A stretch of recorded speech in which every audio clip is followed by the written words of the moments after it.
যুদ্ধবিরতি লঙ্ঘনে তেহরানে জোরালো হামলার নির্দেশ ইসরায়েলের। অভিযোগ অস্বীকার ইরানের। তেল আবিবকে কড়া সতর্কতা ট্রাম্পের। দাঁড়িপাল্লা প্রতীক সহ জামায়াতের নিবন্ধন ফিরিয়ে দিল নির্বাচন কমিশন। দেশের গণতান্ত্রিক অগ্রযাত্রায় মাইল ফলক বলছে দলটি। বাংলাদেশ নির্বাচন কমিশন বাংলাদেশ জামায়াতে ইসলামীর নিবন্ধন দাঁড়িপাল্লা প্রতীক সহ আনুষ্ঠানিকভাবে ফিরিয়ে দিল। সাবেক ৩ সিসির বিচার অবশ্যই হতে হবে বললেন রিজভী। নির্বাচিত সরকার থাকলে মব এড়ানো সম্ভব হতো, মন্তব্য মিন্টুর। ৮,৯৭৪ কোটি টাকা ব্যয়ে একনেক সভায় ১৭ প্রকল্প অনুমোদন। সরকারি ঋণ ও সংস্থার নিজস্ব অর্থায়নে হবে প্রকল্প বাস্তবায়ন। ইউরোপের দুর্নীতি মামলা ৩০ জুনের মধ্যে বন্ধের দাবি হাস্যকর, মন্তব্য দুদক চেয়ারম্যানের। হাজির না হলেও চলবে বিচার কাজ। এবং আশুলিয়ায় হত্যার পর ৬ মরদেহ পোড়ানোর মামলায় ১৬ জনের সম্পৃক্ততা মিলেছে। আগামী সপ্তাহে ট্রাইব্যুনালে অভিযোগপত্র দাখিল।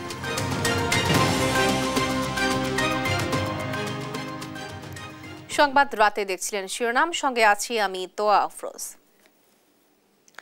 সুপ্রিম কোর্টের আপিল বিভাগের রায়ের ভিত্তিতে বাংলাদেশ জামায়াতে ইসলামের প্রতীক সহ নিবন্ধন ফিরিয়ে দিয়েছে নির্বাচন কমিশন। একই সঙ্গে দলটি নিবন্ধন বাতিল সংক্রান্ত ২০১৮ সালের প্রজ্ঞাপন বাতিল করা হয়। আজ নির্বাচন কমিশন সচিব আক্তার আহমেদ স্বাক্ষরিত এক প্রজ্ঞাপনে এই তথ্য জানানো হয়েছে।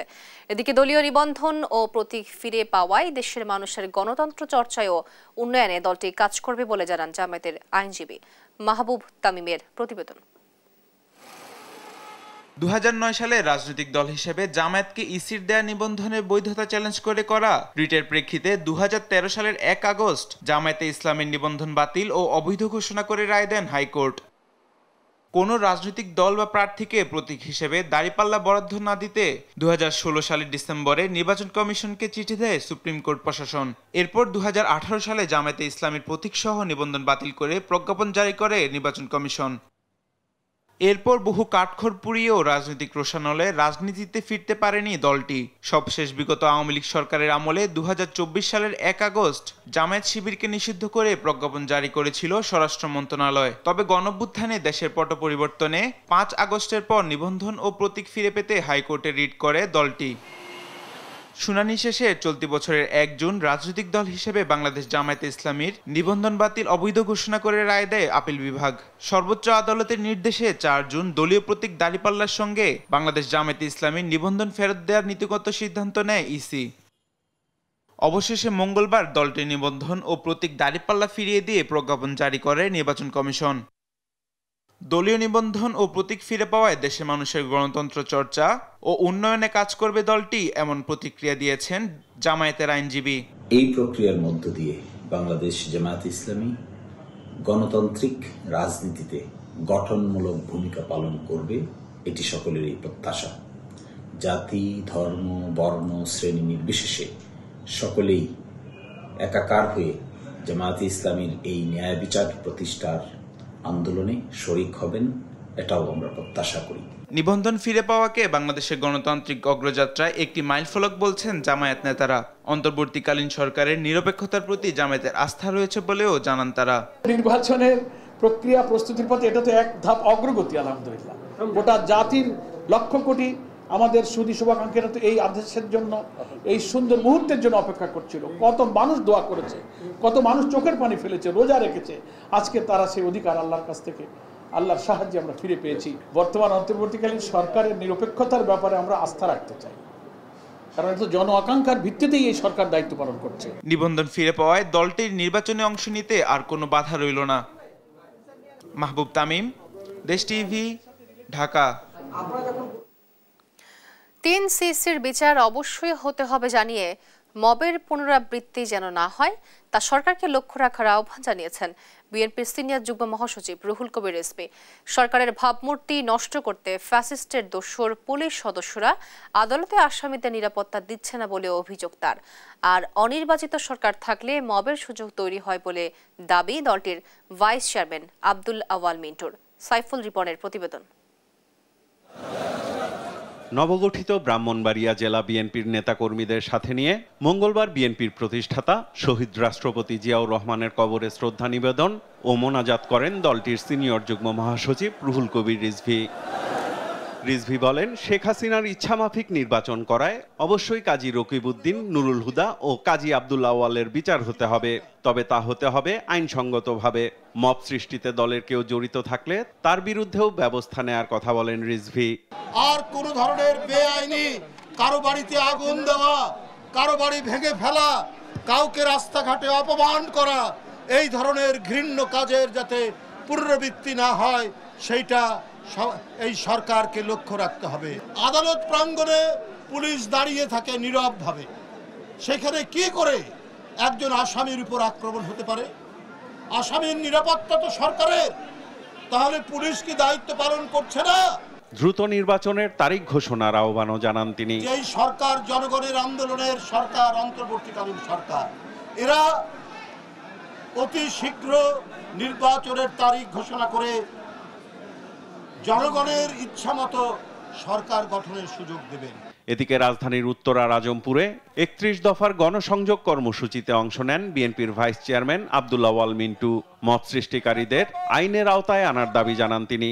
একটা দেশে যদি নির্বাচিত সরকার না থাকে তাহলে সেই দেশ উন্নয়ন হয়েছে এরকম কোনো দৃষ্টান্ত আপনারা দেখাতে পারবেন না। ওই দেশে এরকমই হয় মব জাস্টিস। মব জাস্টিসের সাথে জড়িত তাদের সবাইকে আইনের আওতায় আনা হোক, কারণ মব জাস্টিস করে যারা মনে করে যে আমরা সরকার পালাই দিচ্ছি, সরকার পালাই গেছে আমাদের ভয়ে, তারাই এই মব জাস্টিস সৃষ্টি করতেছে। সংস্কার, বিচার, নির্বাচন নিয়ে বিতর্ক ছড়িয়ে নির্বাচন বানচালের ষড়যন্ত্র চলছে বলেও অভিযোগ করেন তিনি। আমাদের ভিতরে অনেকে আছেন, বিভিন্ন দল হয়তো থাকতে পারে যে আগে বিচার পরে সংস্কার, আগে সংস্কার পরে নির্বাচন, এগুলি সবই নির্বাচনকে বানচাল করা ষড়যন্ত্র। বিএনপির এই ভাইস চেয়ারম্যান বলেন, খালেদা জিয়া শুধু বিএনপির নয়, এখন দেশেরও নেতৃত্ব দিচ্ছেন। এখন তিনি বাংলাদেশের একজন রাষ্ট্রীয় নেত্রী। সাইফুল রিপন, দেশ টিভি, ঢাকা। চীনের পররাষ্ট্র মন্ত্রণালয়ে উপমন্ত্রী জনাব শান ওয়েইডং এর সঙ্গে সৌহার্দ্যপূর্ণ বৈঠক করেছে বিএনপির প্রতিনিধি দল। এ সময় বাণিজ্য বৈষম্য দূরীকরণ, আধুনিক প্রযুক্তি স্থানান্তর ও দক্ষতা বৃদ্ধিতে সহায়তার আহ্বান জানান দলটির মহাসচিব মির্জা ফখরুল ইসলাম আলমগীর। মঙ্গলবার সকালে সিপিসির আন্তর্জাতিক বিভাগের মন্ত্রী লিউ জিয়ানশাও এর সাথে অনুষ্ঠিত হয় আরেকটি গুরুত্বপূর্ণ আলোচনা। উভয় পক্ষের মধ্যে আলোচনা শুরু হয় বন্ধুত্বপূর্ণ পরিবেশে। চীনের পক্ষ থেকে একটি অবাধ ও সুষ্ঠু নির্বাচনের প্রত্যাশা জানানো হয়েছে। পাশাপাশি দেশটির নতুন সরকারের সঙ্গে কাজ করতে আগ্রহ প্রকাশ করেছে বলে জানান মির্জা ফখরুল ইসলাম আলমগীর। এছাড়াও বিএনপির পক্ষ থেকে কৃষি, শিল্প, স্বাস্থ্য ও অবকাঠামো খাতে চীনের সহায়তা অব্যাহত রাখার আহ্বান জানানো হয়।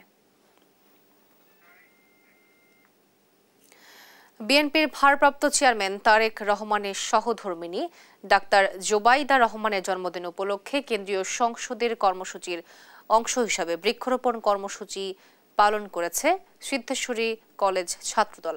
মঙ্গলবার এই কর্মসূচি পালন করা হয়। বৃক্ষরোপণ কর্মসূচির উদ্বোধন করেন সিদ্ধেশ্বরী কলেজের অধ্যক্ষ প্রফেসর শেখ জুলহাস উদ্দিন। এ সময় কর্মসূচিতে উপস্থিত ছিলেন সিদ্ধেশ্বরী কলেজ ছাত্রদলের আহ্বায়ক সোহের আহমেদ সানি ও সদস্য সচিব শেখ আহমেদুল্লাহ। এ সময় আরও উপস্থিত ছিলেন সিদ্ধেশ্বরী কলেজ শাখা ছাত্রদলের অন্যান্য নেতাকর্মীরা।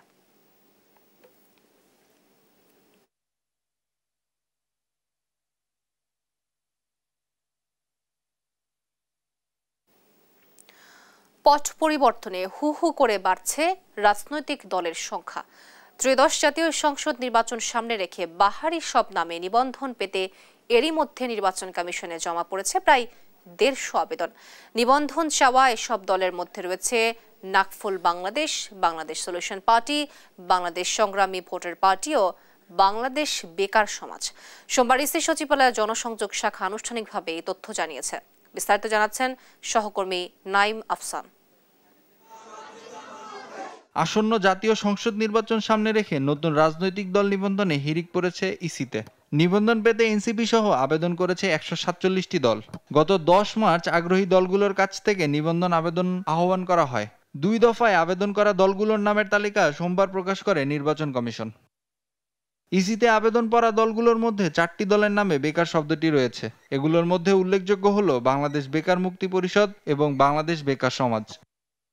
নিবন্ধন চেয়েছে Bangladesh best political party, Nakful Bangladesh, Islamic গণতান্ত্রিক পার্টি, আইজিপি, বাংলাদেশ নাগরিক কমান্ড, বাংলাদেশ জনগণের দল, বাংলাদেশ ৭১ পার্টি, বাংলাদেশ দেশপ্রেমিক প্রজন্ম, বাংলাদেশ ছাত্র জনতা party, Bangladesh solution party, Bangladesh সংগ্রামী ভোটার পার্টি ও বাংলাদেশ প্রবাসী কল্যাণময় পার্টির মতো দল। এদিকে নায়ক ইলিয়াস কাঞ্চন ও সাংবাদিক শওকত মাহমুদের নেতৃত্বাধীন নতুন দল জনতা পার্টি বাংলাদেশ, ডেস্টিনি গ্রুপের সাবেক ব্যবস্থাপনা পরিচালক মোহাম্মদ রফিকুল আমিনের বাংলাদেশ আম জনগণ পার্টি ছাড়াও বাংলাদেশ রিপাবলিক পার্টিও ইসির কাছে নিবেদন চেয়ে আবেদন করেছে। তবে প্রশ্ন উঠেছে কতটা শর্ত পূরণ করে আবেদন করছে বেশিরভাগ দল। যদিও দলগুলোর শীর্ষ নেতাদের দাবি ইসির সব শর্ত পূরণ করে রাজনৈতিক দল হিসেবে নিবন্ধন চেয়েছে তারা। নাইম আফসান, দেশ টিভি, ঢাকা। জাতীয় অর্থনৈতিক পরিষদের নির্বাহী কমিটি একনেকের সভায় ৮,৯৭৪ কোটি টাকার ১৭ প্রকল্প অনুমোদন দেওয়া হয়েছে। মঙ্গলবার পরিকল্পনা কমিশন চত্বরের এনইসি সম্মেলন কক্ষে প্রধান উপদেষ্টা ও একনেক সভায় এ অনুমোদন দেন প্রধান উপদেষ্টা। সভা শেষে এক বিজ্ঞপ্তিতে তথ্য জানিয়েছে পরিকল্পনা মন্ত্রণালয়। এতে বলা হয়, জাতীয় অর্থনৈতিক পরিষদের নির্বাহী কমিটির সভায় ৮,৯৭৪ কোটি ২৮ লাখ টাকা ব্যয়ে ১৭টি প্রকল্প অনুমোদন দেওয়া হয়েছে। এর মধ্যে সরকারি অর্থায়নে ৩,১৮০ কোটি ৩৪ লাখ টাকা, প্রকল্প ঋণ ৫,৫৬৩ কোটি ৪৩ লাখ টাকা এবং সংস্থার নিজস্ব অর্থায়ন ২৩০ কোটি ৫১ লাখ টাকা। অনুমোদন প্রকল্পের মধ্যে নতুন ১১টি, সংশোধিত ৫টি এবং ব্যয় বৃদ্ধি ব্যতি রেখে মেয়াদ বৃদ্ধির একটি প্রকল্প রয়েছে। ঢাকা দক্ষিণ সিটি কর্পোরেশনের নৈরাজ্য সৃষ্টি ও আন্দোলন ভিন্ন খাতে প্রবাহিত করতে পরিকল্পিত হামলার অভিযোগ করেছেন ইশরাক হোসেন। মঙ্গলবার বিকেলে ঢাকা মেডিকেল কলেজ হাসপাতালে আহতদের দেখতে গিয়ে এই অভিযোগ করেন তিনি। এ সময় তিনি বলেন, একদল স্বৈরাচারের দোসর এবং নগর ভবনের কতিপয় দুর্নীতিবাজ কর্মকর্তার নেতৃত্বে বহিরাগত ভাড়াটে সন্ত্রাসী নিয়ে আসে। এ সময় সন্ত্রাসীরা তার নামে স্লোগান দিয়ে তার পক্ষের আন্দোলনকারীদের উপরই হামলা চালায়। এ সময় তিনি আরও বলেন, ষড়যন্ত্রকারীদের মূল লক্ষ্য ছিল শান্তিপূর্ণ এই আন্দোলন চিরতরে বানচাল করে দেওয়া। এর পেছনে ষড়যন্ত্রকারী যেই হোক তাদেরকে আইনের আওতায় আনার দাবিও জানান তিনি। নগর ভবনে একদল স্বৈরাচারের দোসর এবং নগর ভবনের দুর্নীতিবাজ কতিপয় কর্মকর্তার নেতৃত্বে বহিরাগত ভাড়াটে সন্ত্রাসীদেরকে নিয়ে আসে এবং তারা আমার নামে স্লোগান দিয়ে তারা যারা এতদিন যাবৎ আন্দোলন করেছে, আন্দোলনের যারা অগ্রভাগে ছিল, যারা আন্দোলনের পরিচিত মুখ বলে আমরা জানি, তাদের উপরে হত্যার উদ্দেশ্যে হামলা করেছে এবং ৩ জন এখন মুমূর্ষ অবস্থায় রয়েছে। টিউলিপ সিদ্দিকের বিরুদ্ধে দুর্নীতির মামলার কারণে ব্রিটেনের রাজনীতি ভেঙে পড়বে এমন প্রশ্ন তুলে ব্রিটেনকে খাটো করেছেন টিউলিপ। মন্তব্য করেছেন দুদক চেয়ারম্যান আব্দুল মোমেন। আইনজীবীর মাধ্যমে টিউলিপের পাঠানো চিঠিতে তার বিরুদ্ধে দুর্নীতির মামলা ৩০ জুনের মধ্যে বন্ধের দাবিকে হাস্যকর বলেছেন সংস্থাটির চেয়ারম্যান। তিনি বলেন, টিউলিপ উপস্থিত না হলে তার অনুপস্থিতিতেই বাংলাদেশের আদালতে চলবে বিচার কাজ। বিস্তারিত ফজলা দিতে রিপোর্টে। ব্রিটিশ এমপি টিউলিপ সিদ্দিকির বিরুদ্ধে দুর্নীতির অভিযোগে যখন আইনি পদক্ষেপ নিচ্ছে দুদক, ঠিক তখনই আইনজীবীর মাধ্যমে পাল্টা চিঠি পাঠিয়েছে টিউলিপ। ৩০ জুনের মধ্যে তার বিরুদ্ধে চলমান তদন্ত বন্ধের দাবি জানানো হয়েছে টিউলিপের চিঠিতে। টিউলিপের দাবি, দুদক রাজনৈতিক উদ্দেশ্য প্রণোদিত হয়ে দুর্নীতির মিথ্যা অভিযোগ তুলে ব্রিটেনের রাজনীতিতে তাকে বিতর্কিত করার চেষ্টা করছে। এসব নিয়ে মঙ্গলবার সাংবাদিকদের মুখোমুখি দুদক চেয়ারম্যান আব্দুল মোনেম। একজন এমপির বিরুদ্ধে দুর্নীতির মামলা হলে ব্রিটেনের রাজনীতি ভেঙে পড়বে এমন দাবি হাস্যকর বলে মন্তব্য করেন তিনি। এমন কি কখনো হয় যে আপনি একটা চিঠি লিখলেন, চিঠি লিখে বললেন আপনি যদি 7 দিনের মধ্যে জবাব না দেন তাহলে বুঝে নেব আমার মামলা শেষ? এভাবে চিন্তা করুন। আসুন, আমাদের দেশের একজন খুন করে পালিয়ে গেল, পালিয়ে গিয়ে তারপর একটা চিঠি দিল আদালতকে, যদি 7 দিনের মধ্যে বা 10 দিনের মধ্যে আমার জবাব না দেন তাহলে আমি ধরে নেব যে আমি মামলা থেকে অব্যাহতি পেয়েছি। এটা কি হতে পারে কখনো? এটা অবশ্যই হাস্যকর। সংস্থাটির চেয়ারম্যান আরও বলেন, বাংলাদেশি নাগরিক হিসেবে টিউলিপের বিরুদ্ধে আইনি পদক্ষেপ নেওয়া হয়েছে। দেশের আদালতে এসেই তাকে আইনি মোকাবেলা করতে হবে। বাংলাদেশের মামলা আমরা করেছি এবং আমরা বিশ্বাস করি, যেহেতু আমরা টিউলিপ সিদ্দিক নিশ্চয়ই আইনের প্রতি খুব শ্রদ্ধাশীল হয়ে তিনি বাংলাদেশের যে চলমান আইন আমাদের দেশের যে আইন, সেই আইন মোতাবেক তিনি সেটার মোকাবেলা করবেন। টিউলিপ সহ দুদকের মামলায় বিদেশে পলাতক আসামিদের ফেরত আনতে ইন্টারপোল সহ সব সংস্থার সহযোগিতা চাইবে বলেও জানান আব্দুল মোনেম। আমরা অলরেডি কারো কারো ক্ষেত্রে আমরা গিয়েছিও। ফজলে আদিত্য, দেশ টিভি, ঢাকা। জুলাই গণ অভ্যুত্থানে আশুলিয়ায় 6 জনের লাশ পোড়ানোর মামলার আনুষ্ঠানিক চার্জ গঠন 2রা জুলাই।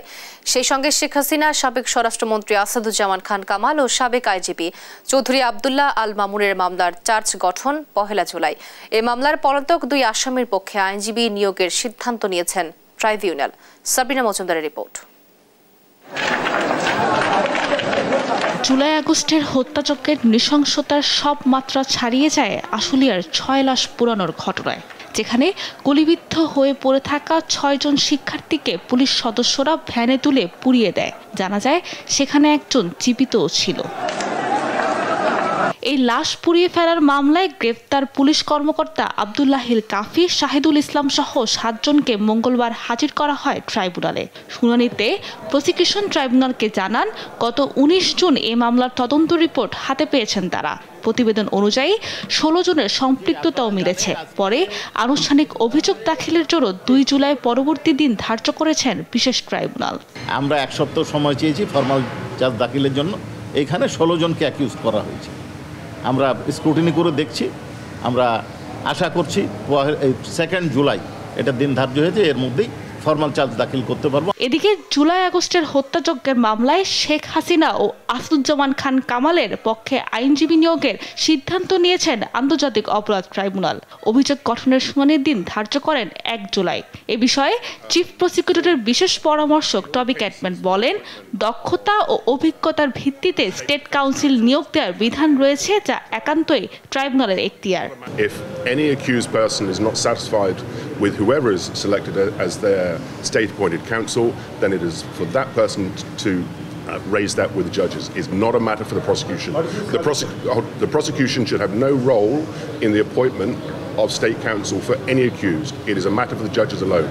এছাড়া গুমের মামলায় শেখ হাসিনা, সাবেক সেনা কর্মকর্তা জিয়াউল আহসান সহ 7 জনের বিরুদ্ধে 24 আগস্ট তদন্ত প্রতিবেদন দাখিলের দিন ধার্য করেছেন ট্রাইব্যুনাল। সাবিনা মজুমদার, দেশ টিভি, ঢাকা।